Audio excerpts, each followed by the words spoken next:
Good evening and welcome to Colorado Inside Out. I'm your guest host, Krista Kiefer, Sunday columnist with the Denver Post. This is the last night on this set. The next two episodes will be filmed at the Tattered Cover Bookstore, after which Colorado Inside Out will have a brand new set and a brand new host, so stay tuned. Tonight we're joined by Patricia Calhoun, founder and editor of Westword, Denise Mays, founder of Mays Solutions, a public policy specialist, Penfield Tate, former member of the Colorado State House and State Senate, now with Tate Law, and Marie Aberger, founding partner of Be Clear, a progressive communications firm. In the next few weeks, ballots will arrive in the mail. Things are heating up as Arkansas Senator Tom Cotton joined GOP candidate Joe O'Dea this week to talk about immigration. Gubernatorial contenders Jared Polis and Heidi Ganahl faced off in a debate, and money is pouring in races up and down the ballot. Patty, what's your update on this election? Well, you have to be very afraid to turn on your television these days because the advertising is nonstop and it is really getting grim. It's interesting because, of course, there's relatively little coverage of, Polis and Ganahl spoke. They had their first debate down in Pueblo, and you didn't hear a whole lot about issues back and forth. You did hear a lot about what kind of cars they drove, which wasn't really a huge surprise.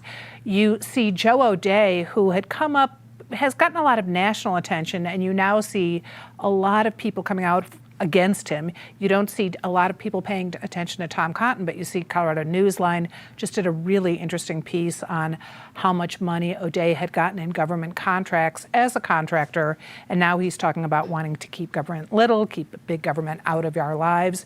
So I think we'll begin to see a lot of scrutiny of O'Dea in particular, probably a little more of Heidi Ganahl too, because people are going to be looking at the unknown quantities. Jared Polis is pretty much a known quantity. Same thing with Michael Bennet. You also will see nonstop commercials and coverage of 7 and 8, where those races for Congress are getting really ugly. Denise, money always goes where there's hope. So the fact that there's some money pouring into O'Dea's race in particular says something. What is your take on it? I agree with you, and I think and I also agree with everything that Patty just said, because I think O'Dea now is going to get a heck of a lot more scrutiny, as will, I think, Ganahl, but I think that race is a little bit more in Governor Polis's hands to lose. I will say one of the things I found surprising or a little interesting about the debate between Polis and Ganahl was how flat-footed the governor was caught when Ganahl used the Republican playbook. High crime, what are you doing on fentanyl? And, it just seems to me that the governor could have just said, do you know how many bills I supported in the last legislative session that gave tons and tons and millions of dollars to police? And do you know that crime is rising in states that are tough on crime and states that are soft on crime? And so there really is no correlation between tough on crime, soft on crime policies. That's really not the deal. It's the underlying causes of crime, like housing insecurity, things like that are really making the difference on crime, and not these other things. But the Republicans have their playbook, and I was just surprised that the governor wasn't able to attack it a little bit more head on. Denise raises an interesting point, and I do think the governor seemed defensive during the debate. Penn, what are your thoughts?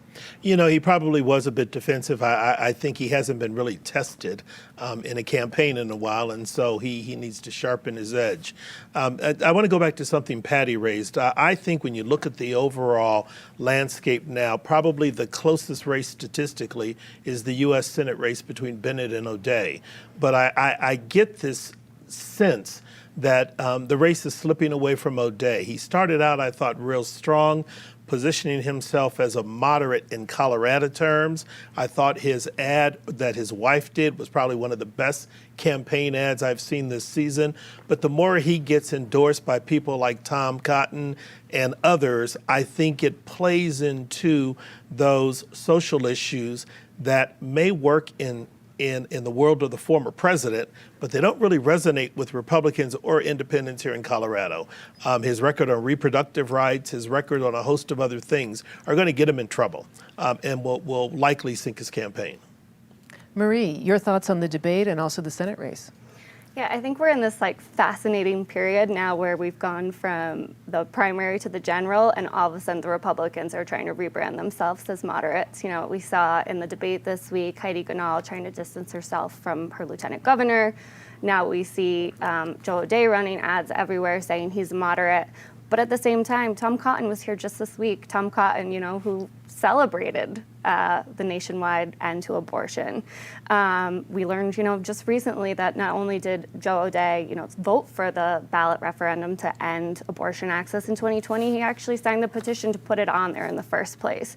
So I think we just need to not make, you know, this time period where people try and say they're a moderate distract from, you know, what people really are, what people have voted for, what they've said they believe in. We saw Cory Gardner, of course, do a similar, you know, exercise, and we saw how that played out, that folks just go along with Mitch McConnell. And I think we need to, you know, not lose ourselves now in this period between the primary and the general.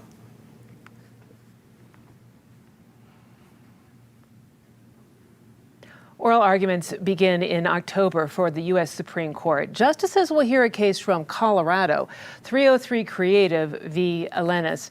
In question is the state's public accommodation law. If the state compels an artist to speak or stay silent, does it violate the free speech and free exercise clauses of the First Amendment? Denise, this is a very interesting case, also kind of in the shadow of the Masterpiece Cake Shop case that was fairly narrowly decided. Can we expect to see something a bit broader in this particular case? Your prediction? Sure. I mean, I think the 303 case is and will definitely be one of the most watched of this particular term of the Supreme Court. And just by way of a little bit of background for the viewers who may not be aware of the case, but 303 Creative is a website designer, and its owner is religiously opposed for religious reasons to same-sex marriage. And on that basis, the website designer does not want to have graphics or anything else on her website that celebrates same-sex marriage. And of course, this is a direct clash with Colorado's anti-discrimination law that basically says that if you are a Colorado business, that you cannot refuse to provide services on the basis of lots of things. And one of those things is sexual orientation. You are correct that in the Masterpiece Cake case, the Supreme Court really decided that case on a tiny, tiny technicality and really kicked it back. This one has more of the issue right at hand.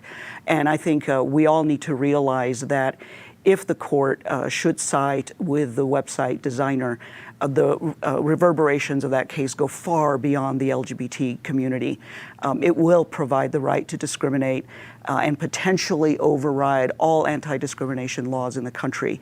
And so I think we need to be very, very mindful. And as one final note, I'll say, you know, a while back, the Supreme Court has rejected the right to discriminate. For example, there was a case before it where a religious school claimed that it could pay men less than women for the same job because of its religious belief that men were the head of the household. And so think about that and how this case could affect many, many cases like that. I think there's reasons to be concerned that with the makeup of this court, things may not go well for many of us. So Lori Smith does serve all people, but she does not make particular websites for same-sex marriage according to her religious beliefs. If she would be forced to do that, would that be an affront to her First Amendment rights, Penn? Well, you know, and that's the meat of the case. The question is, when you are a business and you put yourself out there saying you provide a service to the community, do you have the right to discriminate and say, I only provide the service for some people and not others? Many of us will think back, not fondly, on Jim Crow laws and some other things where restaurants, and the reason for the Green Book, where restaurants would exercise their right to not serve blacks and others because it was a matter of their personal privilege and predilection. And so this is an important case, and I think what has many people concerned is it's a very narrow issue, but with this Supreme Court and this makeup and what they just did with the Dobbs decision, this case really lends itself to some really broad-ranging, sweeping decision that, as Denise correctly pointed out, could undercut anti-discrimination legislation in every state throughout the country. And that has many, people worried, particularly when you're basically saying if you have a private business, you can treat people however you want to in terms of what services you do or don't offer for any other reason, because this is a First Amendment case. It's not grounded in religion, which is important. So it's not based on what your religious predilection is or the tenets of your faith. It's a question of what you can and do have to articulate. Marie, everyone around this table is a writer in one way or another. Is written word, similar to art, different than an off-the-shelf product, say this mug? Will this affect writers and their ability to write something that is consistent with their beliefs? I'm really scared, and based on what Penfield just said too, that this is saying you can write something that allows you to spew hate and allows you to discriminate. And I just don't think, why is this what we want Colorado to be known for? We're known as a welcoming place, an inclusive place. We had the first openly gay governor in Jared Polis. Why is now the reason we're on the map? Because, we have someone who wants to protect their right to be hateful. That's not who we are. So not only is it, not aligned with our state laws that say you can't discriminate on the basis of sex, that we don't want to open up to discrimination in the marketplace, but why is this what we're going to be out there on the map known for? I don't want people to think of Colorado and think of this case. She raises an interesting point. Is refusing to do a website for a gay wedding the same as spewing hate? Patty. Well, it's silently spewing hate. I would say you're not actually spewing hate. It's interesting when you talk about writers, because if you're a contract for hire, presumably, do you have to take anything? If Focus on the Family called me and asked me to write something, would I have to? I don't see it happening. I don't see them placing ads in Westward, but you get into a lot of those kinds of issues. From this, you can extrapolate just how tricky things could get. You may remember that 30 years ago, Colorado got the reputation as being the hate state, when all of a sudden voters surprisingly passed the amendment that didn't allow to guarantee equal rights for gays. And that was overturned by a Supreme Court that was very different from this Supreme Court. So we could come up with that reputation yet again, depending on how this goes. The average price of a home in Colorado declined by $5,665 between June and August. That's a steep decline. In fact, only California and Utah experienced steeper declines in housing prices. In this market, is it showing that it's slowing down a little bit? That would be good for buyers, but not so good for sellers. Penn, your thought on the marketing situation as it stands? I think we're sort of getting all wrapped up on this issue, and it's all relative. We're in the season where housing prices tend to decline anyway because there's more inventory. But when you look at this, and I just looked at some data, prices dropped for the first time in a decade, which is unique. But rates have almost doubled in the last several months due to inflation and the Fed wanting to check inflation. We still have pent-up demand. People are still buying houses for a variety of reasons. But consider this. In Denver now, the average rent for a one-bedroom apartment is almost $1,700 a month. You've got to earn roughly $56,000 a year to qualify for that. A studio is almost $1,500 a month, and you've got to earn almost $50,000 to qualify. A two-bedroom is $2,280, and a three-bedroom is $2,800. So yeah, prices are coming down, but it's relative because they've been astronomical for years, which has driven part of the gentrification and the upheaval in neighborhood after neighborhood in this city. So if you're a home buyer and you're a homeowner, hold on. Over the long term, prices are going to rise again. But if you're looking to get into the market, gosh, I hope you took care of your debt profile and did some other things, but get in now while rates are climbing before they climb too high. Maria, I just read a report that said that Denver needs about 50,000 housing units to make sure that everyone has a place to call their own. Is this a sign of hope that the market might be able to produce that? I think that's a sign that the laws of supply and demand are real. It's a real thing. Colorado's a great place to live. People want to live here. People are moving here. So until we build more housing for all the people who want to live in Denver and want to live in Colorado, housing's going to be unaffordable. The reality is $5,000 here and there, up or down. housing is very out of reach, especially for my generation, the generation that's going to follow after me. We're the first two generations that are likely going to be worse off than our parents. So I don't think we can look to like a $5,000 up or down as a solution. We've got to build more housing. We got to make college more affordable. We got to raise wages. Until we do any of that, we're not going to do anything about how unaffordable housing is here. Patty, is the $5,000 decline a sign of hope or just part of the seasonal market? And the fact that mortgage rates are going up. I mean, that is the most significant where people are right now.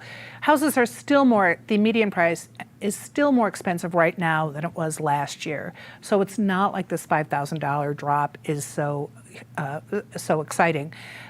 We also, if you look back over the last 10 years, the average price of a home in Denver has gone up like $100, almost $100 a day.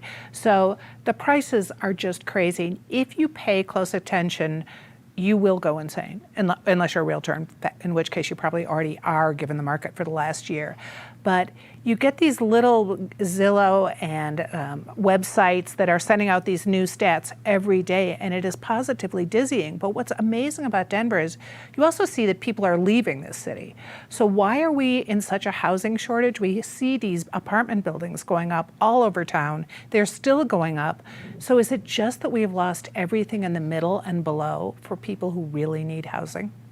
I think that raises a really good point. In fact, I just read a piece that said they're looking at taking old office buildings that are half empty and turning them into housing. Where do you see the market going? Well, I think everything that everyone has said here is really on point. I think significantly that homes are still really expensive and unaffordable for a large percentage of the Denver population, and especially those individuals who want to live in Denver but simply can't. I think what's happening now in the market is it's really trying to regulate itself and try to maybe bring a little bit more reality and common sense to home prices, but not nearly as much as it needs to go. You know, when I was talking about, one of the causes of crime and one of the causes of individuals that we have a larger homeless population has to do with the unaffordability of homes. There is a big housing insecurity, and we need to address it. I think looking at office space is smart. We should look at some of the really, not so nice hotels, on Colfax, all along the way, not just here in Denver, but in Aurora and elsewhere. So there's lots of ways that we can look about doing multiple housing, making them affordable, and but also allowing individuals to create equity in that, because that really is one pathway, and maybe the best one, to actually creating wealth and stability. One of Denver's most unique watering holes, Book Bar, is closing. I'm very bummed about this. Will staffing shortages and rising costs in Denver's distinct restaurant and bar scene continue to have an effect on, the wonderful places that we go? Marie. I likewise am so bummed about Book Bar. I just love it there, and this was such bad news for the week. But our last topic was about how housing is out of reach. We gotta raise wages. That's part of this. So I think the Book Bar story is, one, a reminder of buy books at your local bookseller instead of Amazon. But two, I just want to make sure we don't read too much into it as the state of small businesses in Denver. That's one of my favorite places to get a glass of wine. One of my other favorites, Sienna Wine Bar, is actually about to expand to a big, large new location. So our economy is booming. We're, I think, top 6 in the country for economies right now. We have one of the lowest unemployment, below our average that we've ever had. The economy is booming. Wages have to go up if we're going to let people live here and buy houses here. And we need to support small businesses. I was really glad Governor Polish just signed into law support to take $180 million of pandemic relief funds and direct it to small businesses. I think he worked on that with Senator Julie Gonzalez. We need to be doing more things like that, passing the Inflation Reduction Act, anything we can do to support small businesses. But the reality is wages have to be going up if people are going to be able to live here. I'm still sad about Domo, the Japanese restaurant that was beautiful and had great food. Do you think we're going to start losing more of these sort of iconic places, Patty? Well, there's something, we broke the Book Bar story, and there's something important about that story, which is she owns the building. So a lot of the businesses you see that can't make it, it's because landlords are raising their rent. They just can't make higher rent. In this case, Nicole Sullivan, the founder of Book Bar, just does own the property, and she'll decide what she wants to do with it going on. But she also has a very interesting point, which is, unlike the restaurants who can maybe raise their rates for their food to cover the higher cost of minimum wage, to cover the higher cost of food products, you can't really raise your prices too much on books because it's printed right on that book how much you could buy it if you buy it in any other store, not even getting into the discount. So there's something really unique about the book business, and it's going to be very hard to see who can make it. We've saw Mutiny Information Cafe, which was shut down by the city for unpaid taxes, had a GoFundMe and raised $50,000 overnight, which shows how important these places are as community gathering spots. So support your local bookstore, support raising the minimum wage too, so people can stay in the city. The big franchises, they can kind of support each other. I worry really about small and medium-sized restaurants, retail places, where they're sort of squished in between two immovable rocks in the economy, costs on one hand and the ability to sell their product on the other. Where do you see this going? You raise all the right points, as everyone else around the table has. It is complicated. I think on one hand, what I really appreciated about the Book Bar owner was she didn't trash the notion of raising the minimum wage. She saw it as a necessity. She just realized that she herself couldn't do it. And incidentally, the Book Bar is just 2 blocks from my house, and so I am really going to miss it a lot. I thought maybe I alone was helping her make the rent. Well, she owns the building, but you know. But anyhow, I think this is what's really complicated. You know, the MIT calculator, which is a pretty well-respected entity, the Massachusetts Institute of Technology, but they put a living wage in Denver at $20.31 an hour for a single adult. Now, if you have 2 children, it should be $50 an hour. That's just, outrageous. The Denver minimum wage will go to $17.68 starting January 1. And you're going to have a lot of businesses that are going to struggle to make that wage work, and I think that's why some folks are closing. But I also think there are ways that businesses, not the Book Bar, because they couldn't make the math work, but I think there are others that are struggling to do it, and I think they will.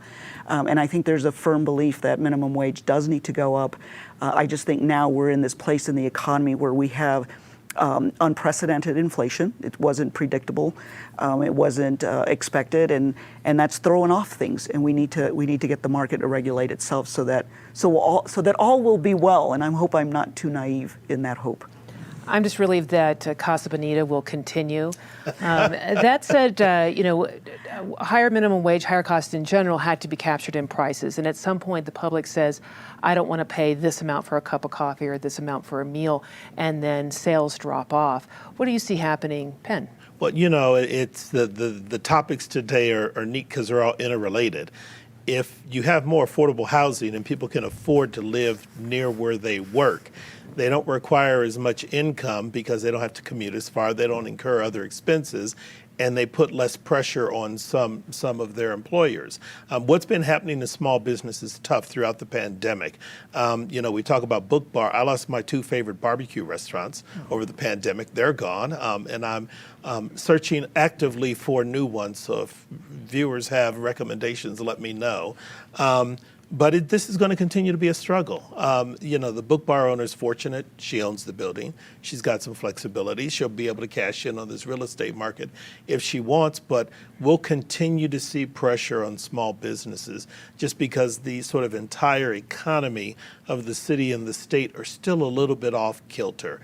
And I truly believe that finding solutions, not a solution, but solutions to affordability and housing is going to be key to helping to right the ship here. And now for everybody's favorite, it's time for Disgrace of the Week and an opportunity to say something nice. Patty, your Disgrace of the Week. Well, I have to remind Penn that Heidi Ganahl's husband owns a barbecue place, and it's branching out, so who knows what could happen in that race. I want to go back to 8, though. When you see the ads for Barb Kirkmeyer and Caraveo, and they're probably not theirs. They're probably dark money ads, but they are so ugly. Let these women talk about their own platforms and quit throwing the mud. It is truly, you don't want to turn on your television because you might catch them. Well said, Denise. My disgrace of the week are the police officers, once they arrested an individual, handcuffed her, put her in the back of the patrol car, but they parked the car on the train tracks. And then, sure enough, the train came through and tossed the car, moved it about 200 feet, and the woman in the back seat of that car, handcuffed, could not get out of the patrol car, and she suffered some serious injuries. This is not a police training issue. We all know, don't park on the train tracks. It's baffling. Amen. Penn. Baffling's an understatement. Yes, indeed, yeah. I don't know what we're doing wrong as a society, but it was recently reported that in Colorado, the death rate for teenagers has increased 60% over the last decade, and this is death due to suicide and drug use. We've got to take better care of our kids. Anne Marie, yours. I'll close on a slightly lighter note. I'm pretty disgraced with Jenna Ellis, unfortunately, of Colorado, coming after Lizzo this week. For anyone who didn't see, the Library of Congress partnered with Lizzo to let her play James Madison's flute for the first time. It was so awesome. What a way to make history cool, the Library of Congress cool. And of course, Jenna Ellis didn't like it. Yeah, if you watch anything, watch that Lizzo. It was absolutely really stunning.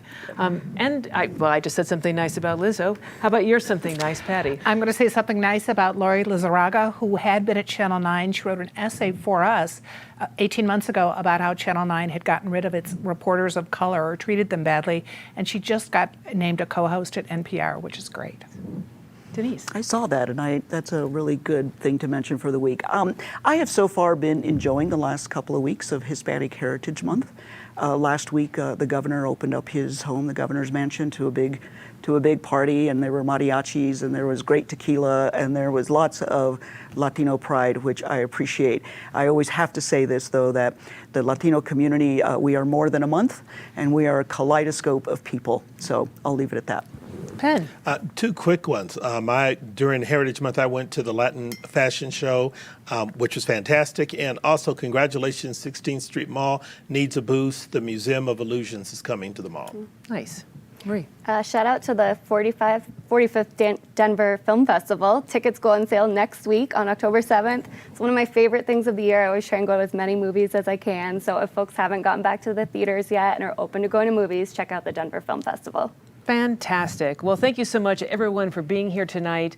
I want to say goodbye to this lovely shag carpeted table. If everybody could just give it kind of a last little rub down here. This is where the pit bill puked. Yes, when Peter Boyles was hosting live television. Yes, many a great history right here, and that's because we're moving to a new venue in a couple of weeks. Catch us next week. We're going to be at the Tattered Cover filming there. But if you miss us, you can always catch us on our YouTube channel, also Channel 12. PBS12.org. Check us out and have yourself a fantastic night.